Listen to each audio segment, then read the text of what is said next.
പശു വളർത്തൽ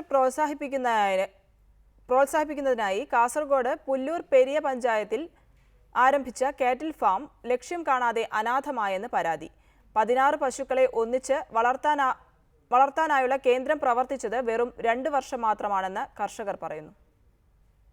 പുല്ലൂർ പെരിയയിലെ കാനം കോളനിയിൽ പശു വളർത്തൽ പ്രോത്സാഹിപ്പിക്കാനായി 1999 തുടങ്ങിയ കേന്ദ്രമാണ് അനാഥാവസ്ഥയിലായത്.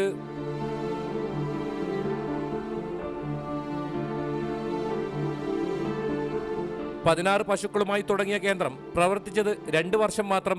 കോളനി നിവാസികൾക്ക് നൽകിയ പശുക്കൾ ചത്തൊടുങ്ങുകയായിരുന്നു. പകരം കന്നുകാലികളെ വിതരണം ചെയ്യാൻ അധികൃതർ തയ്യാറായില്ലെന്ന് ഇവിടുത്തുകാർ പറയുന്നു. ഗുണഭോക്താക്കളുടെ താല്പര്യം കുറഞ്ഞു വന്നു. പിന്നെ 16 ഇത് കുടുംബം നമുക്ക് അതിന് ചെലവ് ചെയ്യണ്ടേ. അപ്പോൾ എല്ലാവരും പിന്നോട്ട് പിന്നെ അവസാനം ഞാനേ ഉണ്ടായിട്ടുള്ളൂ. നമുക്ക് നല്ല ഇതായിരുന്നു പോയിട്ടുണ്ടെങ്കിൽ.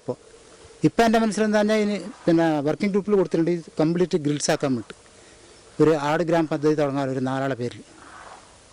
അത് തമ്മിൽ അത്രയും പരസ്പരം വിശ്വാസമുള്ളവരെ കൊണ്ട് മാത്രം. ലക്ഷങ്ങൾ ചിലവഴിച്ച് നിർമ്മിച്ച പശു വളർത്തൽ കേന്ദ്രം അന്നത്തെ മന്ത്രി കെ രാധാകൃഷ്ണനാണ് ഉദ്ഘാടനം ചെയ്തത്. 16 പശുക്കളെ ഒന്നിച്ചു കെട്ടാനുള്ള തൊഴുത്താണ് ആയമ്പാറ കാനം കോളനിയിൽ വിഭാവനം ചെയ്തിരുന്നത്. പ്രീത് ബുംറ, റിപ്പോർട്ടർ, കാസർഗോഡ്.